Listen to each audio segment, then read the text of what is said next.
Two wars, one unfinished story. In this video, you're going to see how decisions made between 1914 and 1945 didn't just shape two separate global conflicts, they connected them. From the punitive terms imposed at the end of World War I to the calculated risks that ignited World War II, we will uncover 20 real decisions, diplomatic, military, economic, and ideological, that acted like dominoes across decades. This isn't just about battles, it's about choices. Choices that humiliated nations, empowered extremists, ignored warnings, redrew maps, and gambled with the future of humanity. It's great to have you here. If you enjoy these war journeys, I invite you to like, subscribe, or share a thought in the comments below. This helps others find their way here too. For now, let's begin our journey.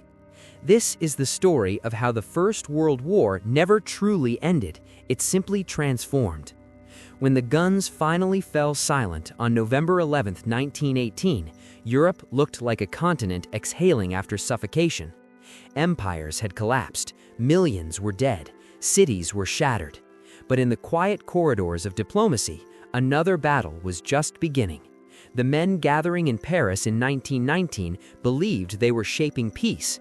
In reality, many of their decisions were quietly writing the prologue to the next war.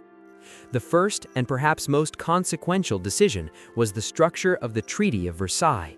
Negotiated primarily by leaders like Woodrow Wilson, Georges Clemenceau, and David Lloyd George, the treaty officially ended the war with Germany.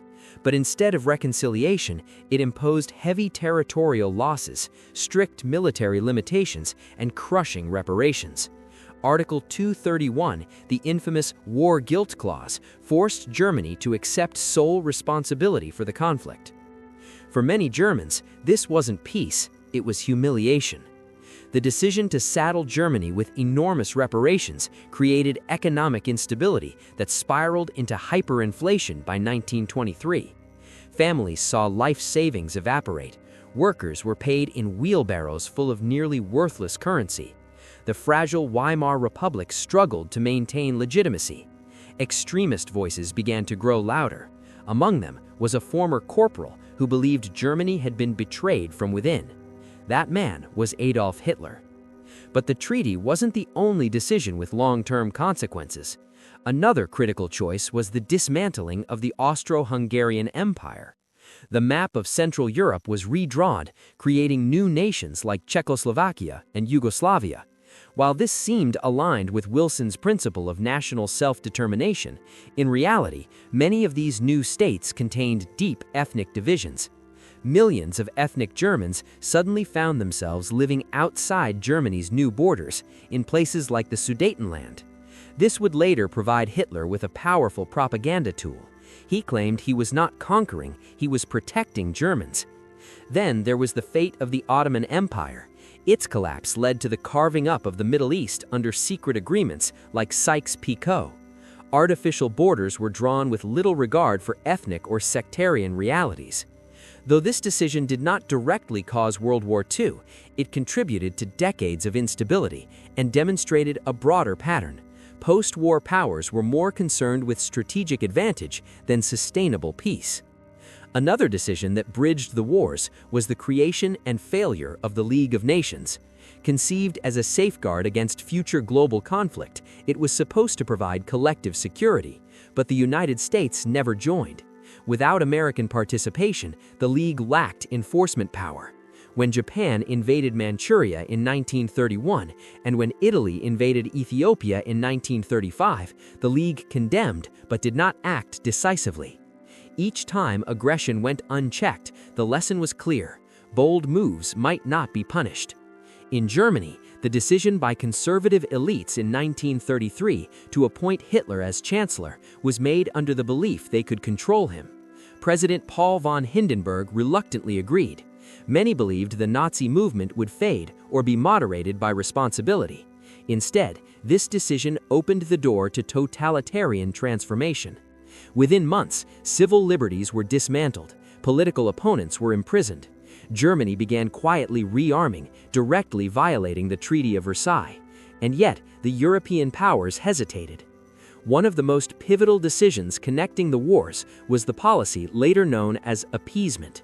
Leaders like Neville Chamberlain believed that limited concessions might preserve peace. In 1936, when Hitler remilitarized the Rhineland, a direct violation of Versailles, France and Britain did nothing. German generals later admitted that had France intervened, they would have retreated. Hitler had taken a gamble and won. Every unchallenged move strengthened his position domestically and internationally. In 1938 came the Anschluss, the annexation of Austria. Again, resistance was minimal. Then came the Sudeten crisis. At the Munich Agreement, Britain and France agreed to allow Germany to annex the Sudetenland from Czechoslovakia, without Czech participation in the talks. Chamberlain returned to London declaring peace for our time.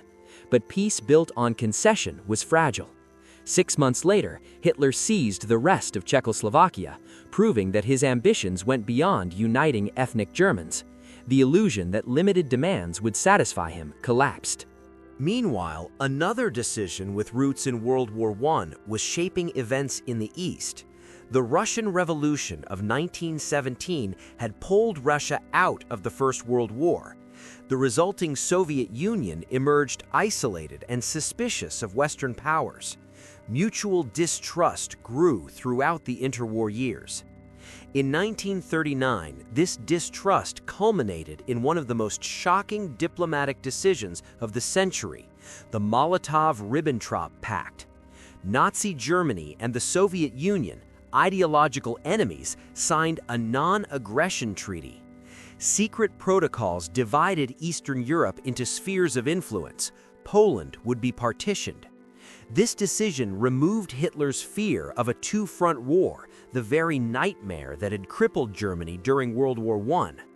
On September 1, 1939, Germany invaded Poland. 2 days later, Britain and France declared war. The Second World War had begun. But if you trace the chain backward, you see how many of its roots lay in the unresolved tensions of the first. The decision to punish rather than reconcile. The decision to redraw borders without stability. The decision to create a league without enforcement. The decision to underestimate a radical. The decision to avoid confrontation in hopes of avoiding war. These were not isolated mistakes. They were interconnected choices stretching across decades. And yet, we've only uncovered the first layer. Because beyond diplomacy, beyond treaties and speeches, there were military doctrines shaped by World War I that directly influenced the opening years of World War II. There were economic crises tied to war debts. There were political movements born in trenches and empowered by despair. The First World War created veterans hardened by mechanized slaughter. It normalized total war, the idea that entire societies were legitimate targets. It introduced chemical weapons, aerial bombardment, and industrialized destruction. It shattered faith in old monarchies and fueled radical ideologies, fascism, communism, ultranationalism. World War II did not emerge from nowhere. It evolved from this landscape. When the soldiers returned home from the trenches of World War I, they carried more than medals and scars. They carried memories of mud, machine guns, gas clouds, and months of stalemate that devoured entire generations. The First World War had been a grinding war of attrition. Commanders sent waves of men into barbed wire and artillery fire, believing that courage could overcome industrialized death. That lesson would never be forgotten. One of the most decisive links between the wars was the determination, especially in Germany, to never fight that kind of war again. The generals who survived 1914 to 1918 studied every failure. They asked themselves why the German army, so close to victory in 1918, had collapsed internally. They analyzed the paralysis of trench warfare and concluded that speed, coordination, and shock would define the next conflict. This reflection produced a revolutionary doctrine, blitzkrieg. Though the term itself would later be popularized by journalists, the concept was real. concentrated armor, close air support, rapid movement, and relentless momentum. Among the key architects of this transformation was Heinz Guderian, who pushed for independent panzer divisions and radio-coordinated maneuvers. These ideas directly rejected the static horrors of the Western Front.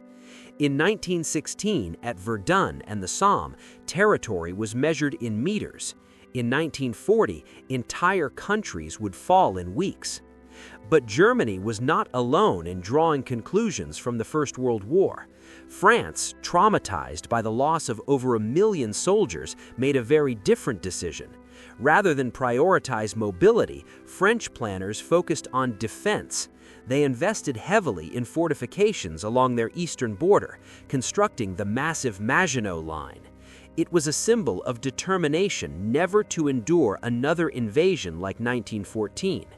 Yet this decision reflected a psychological scar, preparing for the last war. When German forces bypassed the Maginot Line in 1940 by advancing through the Ardennes, terrain the French considered impassable for tanks, the defensive doctrine collapsed in weeks.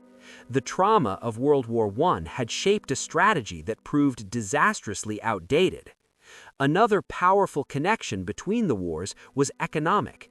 The reparations imposed by the Treaty of Versailles created deep resentment and instability in Germany. To meet payment demands, the government printed money, triggering hyperinflation. Although temporary stabilization came in the mid-1920s through American loans under the Dawes Plan, this solution created dependence on foreign capital. Then came the decision that no one in 1919 had foreseen: the global financial collapse triggered by the 1929 Wall Street crash. American banks called in loans, German industry faltered, unemployment soared into the millions, desperation returned, and with it, radical politics. In the elections of the early 1930s, extremist parties surged. Economic humiliation, born in the aftermath of the First World War, became fertile ground for nationalist revivalism. Adolf Hitler did not rise to power solely through ideology. He rose because economic collapse made promises of restoration irresistible. There was another decision made during World War I that would echo loudly in the second conflict: unrestricted submarine warfare. In 1917, Germany resumed attacking shipping without warning, hoping to starve Britain into submission. Instead, it provoked the United States into entering the war. 2 decades later, German naval planners again faced the question: could submarines break British resistance? The decision to prioritize U-boat production in the early years of World War II was rooted in the perceived near success of 1917. Admiral Karl Donitz believed that with enough submarines, Britain could be isolated. The Battle of the Atlantic became a direct continuation of strategic thinking born in the previous war. And then there was air power. World War I had introduced military aviation, but mostly for reconnaissance and limited bombing. Between the wars, theorists like WWII argued that strategic bombing could break enemy morale by targeting cities directly. The idea that civilians were part of the war effort, an extension of total war, had emerged in 1914 to 1918. By 1939, this concept had matured into devastating reality. The bombing of Warsaw, Rotterdam, London, Dresden, these campaigns reflected a decision to fully embrace total war. The moral boundaries had already been weakened in the First World War. The Second would push them further. Another crucial decision linking the wars involved the treatment of veterans. Millions of men returned from the trenches feeling alienated. In Germany, many joined paramilitary groups known as Freikorps. These units violently suppressed communist uprisings and fostered a culture of militarized nationalism. The normalization of political violence during the chaotic years of the Weimar Republic eroded democratic norms. When the Nazi Party organized the SA, the Brown Shirts, they tapped into this culture of militant camaraderie and grievance.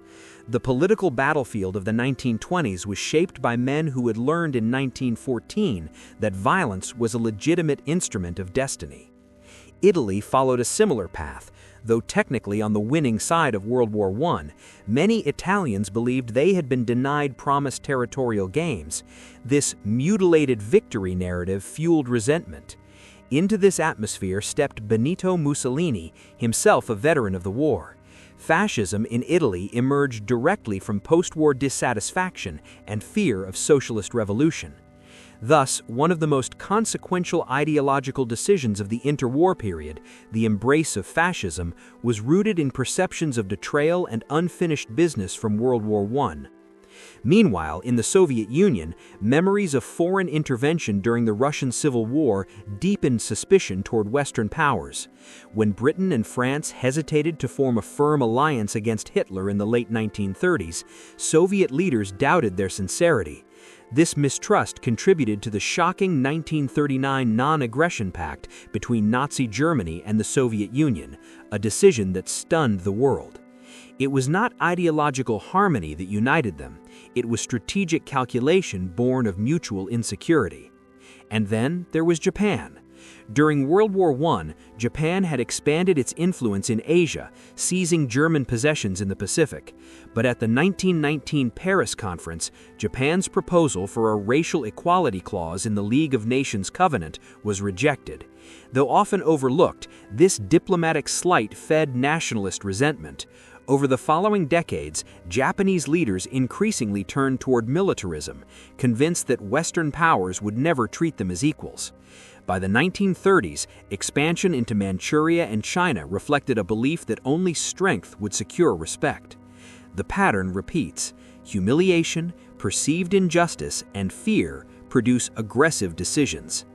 Another lesson drawn from World War I involved alliances. In 1914, rigid alliance commitments had pulled Europe into total war. Yet in the 1930s, Britain and France hesitated to form binding military commitments with Eastern European states, fearing entanglement. This caution, ironically, weakened deterrence. When guarantees were finally extended to Poland in 1939, they came too late to prevent invasion. The memory of 1914 had created paralysis in 1938. Even technological development between the wars reflected decisions rooted in the first conflict. Tanks, first introduced in 1916 as lumbering machines to cross trenches, were refined into fast, coordinated weapons. Aircraft evolved from fragile biplanes to strategic bombers. Chemical weapons, though widely condemned after their horrific use in World War I, remained in stockpiles, a silent threat hanging over the next war. The First World War had industrialized killing. The Second would perfect it. As the 1930s closed, Europe stood at a crossroads shaped by 20 years of accumulated decisions. Each choice, punitive peace, defensive fortification, economic dependence, ideological radicalization, diplomatic hesitation, formed a web. No single decision guaranteed another war, but together they created a landscape where conflict became increasingly likely. When Germany invaded Poland in September 1939, the world described it as a new war, but many of the men giving orders had worn uniforms in 1914. Many of the grievances fueling propaganda had originated in the treaty halls of 1919. Many of the strategies employed had been conceived in response to trench stalemate. World War II was not merely the successor to World War I. Wars are fought by nations, but they are decided by men. And many of the men who commanded the battlefields of World War II had already survived the inferno of World War I. They had smelled the gas at Ypres, heard the artillery at the Somme, and watched entire regiments disappear in moments. The First World War did not simply shape borders or economies, it shaped minds.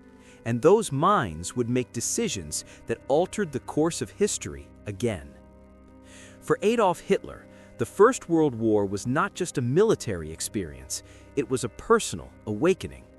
As a soldier in the Bavarian army, he served as a dispatch runner on the Western Front.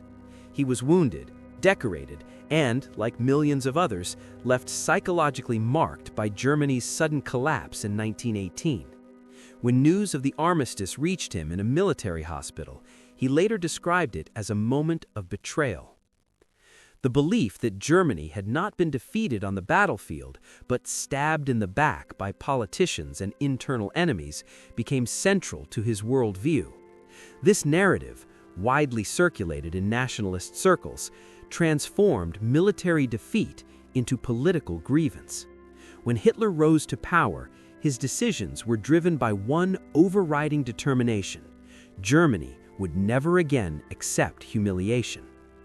This personal lesson from 1918 shaped some of the most catastrophic choices of the 1930s and 1940s. Hitler's refusal to tolerate retreat, his insistence on total commitment, and his obsession with avoiding another two-front war were rooted in his reading of the First World War. Ironically, his own decisions would recreate that very scenario when he launched Operation Barbarossa against the Soviet Union in 1941. The invasion of the Soviet Union was not just a strategic gamble, it was a decision haunted by history. In 1914, Germany had been forced to divide its forces between France in the west and Russia in the east. The strain proved unsustainable. Yet in 1941, convinced of ideological destiny and military superiority, Hitler ignored that lesson. This was one of the most direct and fateful links between the two wars, the attempt to correct the perceived mistakes of the first conflict, only to repeat them on an even larger scale. But Hitler was not alone in being shaped by 1914 to 1918. Winston Churchill had served as First Lord of the Admiralty during World War I and was one of the architects of the disastrous Gallipoli campaign. The failure haunted him politically for decades.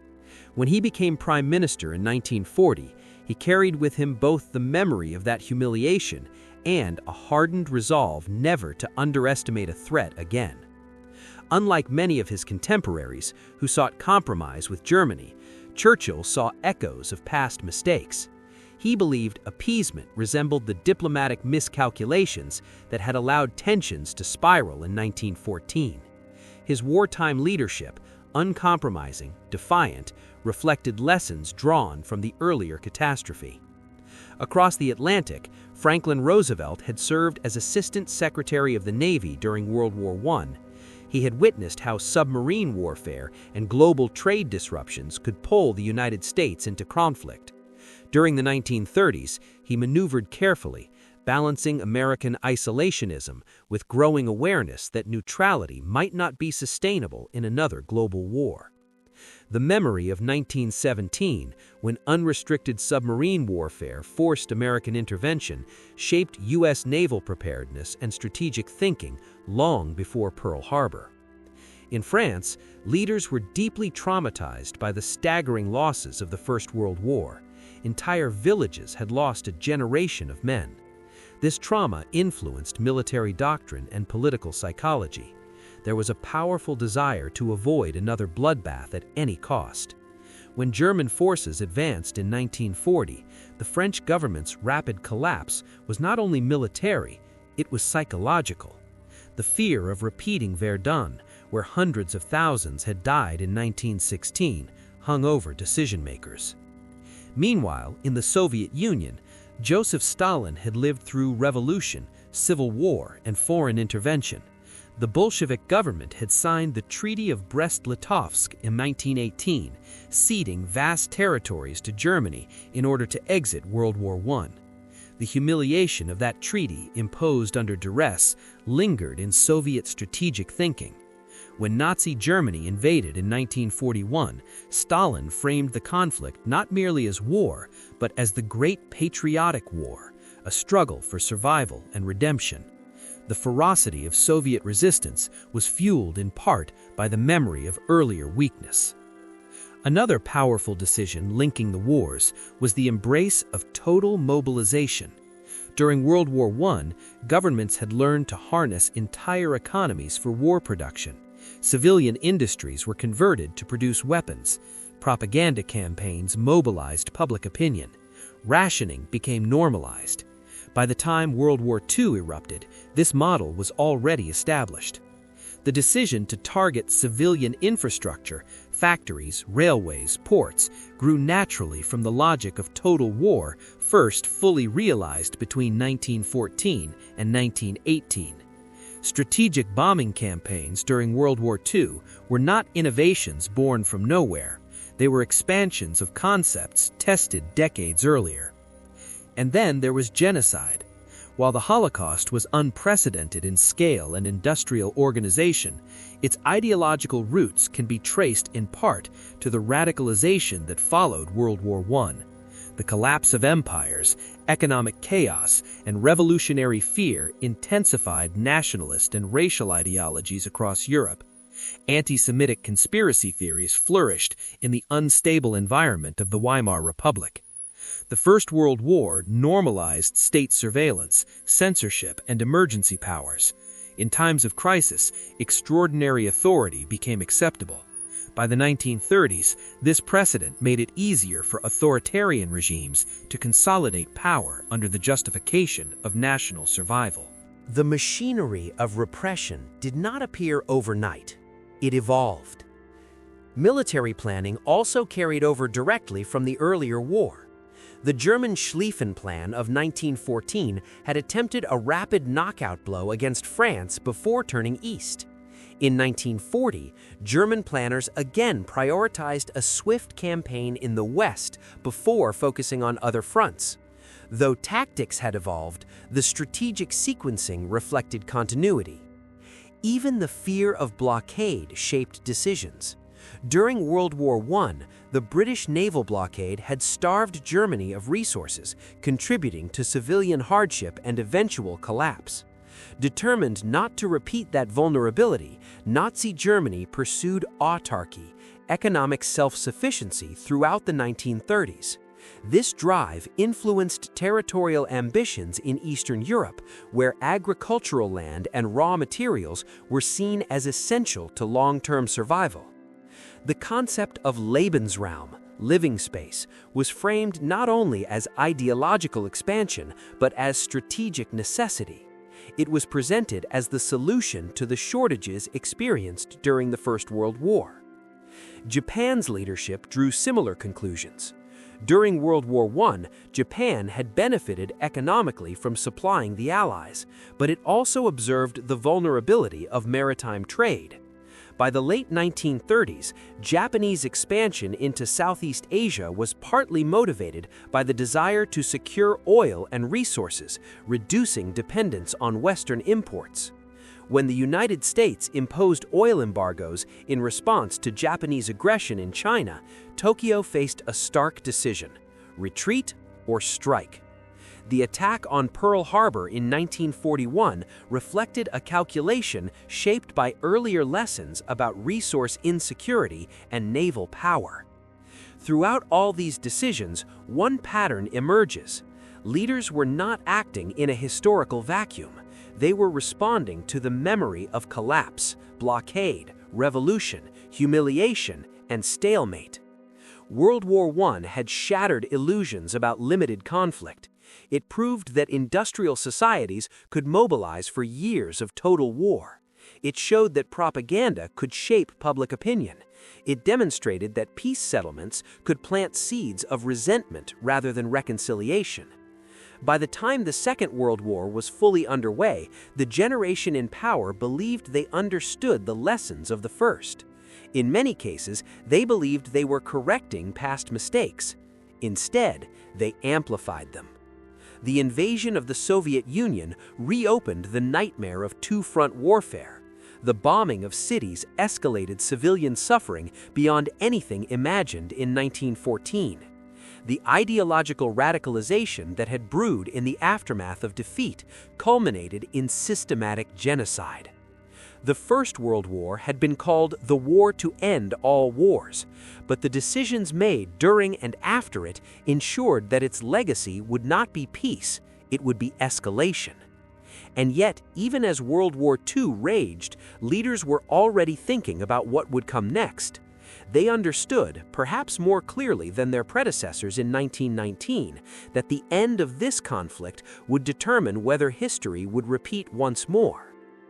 By 1945, the world stood once again among ruins. Cities burned from Hamburg to Hiroshima. Tens of millions were dead. Empires were collapsing for the second time in a generation. But unlike 1919, the leaders who gathered to shape the peace understood something with painful clarity. The decisions made after World War I had not prevented another catastrophe. They had helped ignite World War II. This time, they intended to do things differently. One of the most significant decisions linking the two wars was the conscious rejection of the punitive peace model embodied by the Treaty of Versailles. The architects of the post-1945 order believed that humiliation and economic strangulation had destabilized Germany after the First World War. They concluded that vengeance had proven strategically disastrous. Instead of dismantling Germany entirely or imposing crushing reparations, the Allies pursued occupation, denazification, and reconstruction. The difference in approach was not accidental, it was deliberate. American policymakers, including Franklin Roosevelt and later Harry Truman, studied the failures of 1919. British leaders like Winston Churchill were determined that Germany should never again become a destabilizing force, but also that desperation should not fuel extremism as it had in the 1920s. This led to one of the most consequential post-war decisions in modern history, the Marshall Plan. Announced in 1947 by U.S. Secretary of State George Marshall, the plan provided massive economic assistance to rebuild Western Europe, including West Germany. The logic was clear.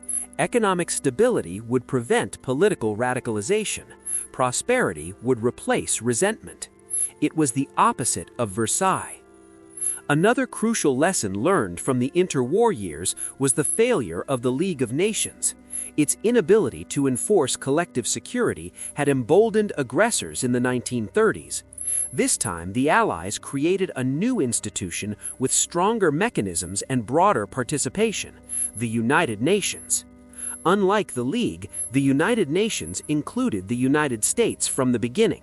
It granted veto power to the major powers within the Security Council, recognizing geopolitical realities rather than ignoring them. It was an imperfect system, but it reflected a key decision.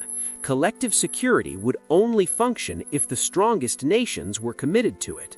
The failure of appeasement in the 1930s also reshaped post-war thinking.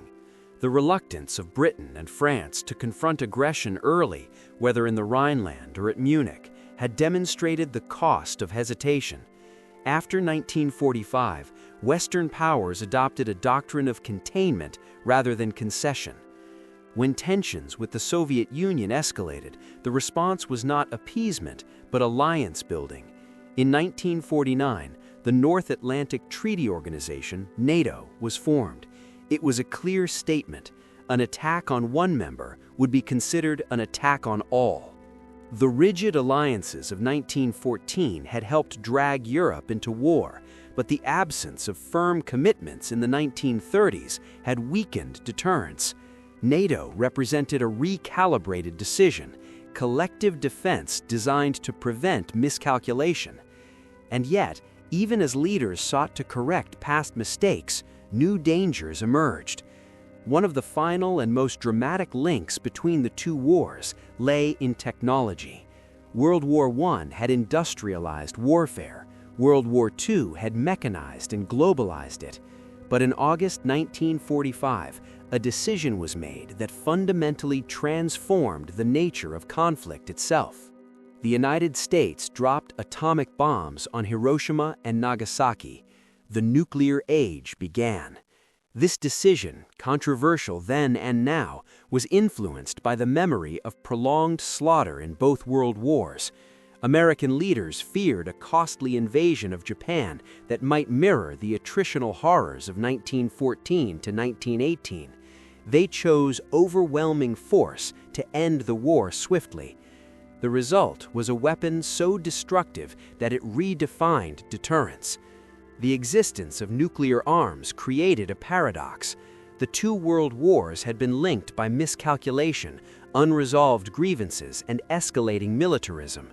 But nuclear weapons made direct conflict between major powers potentially suicidal. The decision to develop and use them closed one chapter of warfare and opened another defined by Cold War tension rather than global battlefield confrontation. Even Germany itself became a symbol of lessons learned. After 1945, it was divided into East and West, but unlike after World War I, democratic institutions were supported and rebuilt in the West. Economic revival was encouraged, not obstructed. Over time, West Germany transformed from aggressor to partner. The European coal and steel community, formed in 1951, bound former enemies economically. France and Germany, whose rivalry had fueled 3 major wars in 70 years, integrated their industries. It was a radical decision, rooted in painful memory. If resources were shared, war would become impractical. This initiative would eventually evolve into the European Union. In this final transformation, we see the ultimate connection between the two world wars: integration instead of isolation, reconstruction instead of punishment, deterrence instead of denial. But none of these decisions erased the human cost. The trenches of the Somme, the ruins of Warsaw, the camps of Auschwitz, the beaches of Normandy, each was tied in some way to choices made years earlier. 20 decisions, some born of fear, some of pride, some of revenge, some of hope. Together, they formed a chain stretching from 1914 to 1945. The First World War redrew borders and shattered empires. The peace that followed planted resentment. Economic collapse radicalized politics. Military lessons transformed tactics. Appeasement emboldened aggression. Ideological extremism escalated into total war. And at the end of the second conflict, leaders faced a final decision: repeat the cycle or break it. History shows that wars do not emerge from single moments. They grow from accumulated choices. They are shaped by memory, misjudgment, and sometimes by the refusal to confront uncomfortable truths. The link between the First and Second World Wars was not inevitable. It was constructed, decision by decision, across decades. And that is perhaps the most sobering lesson of all. If you've stayed with this documentary until the very end, comment the word Versailles below so we know you watched the full journey from 1914 to 1945. I want to hear your thoughts. Which decision do you believe most directly connected the two wars? If this deep dive into history added value to you, make sure to leave your like and subscribe to the channel. And don't stop here. Continue watching the videos that are appearing on your screen now. Each one explores another chapter of the conflicts that shaped our modern world. Because understanding the past is the only way to recognize the warning signs of the future.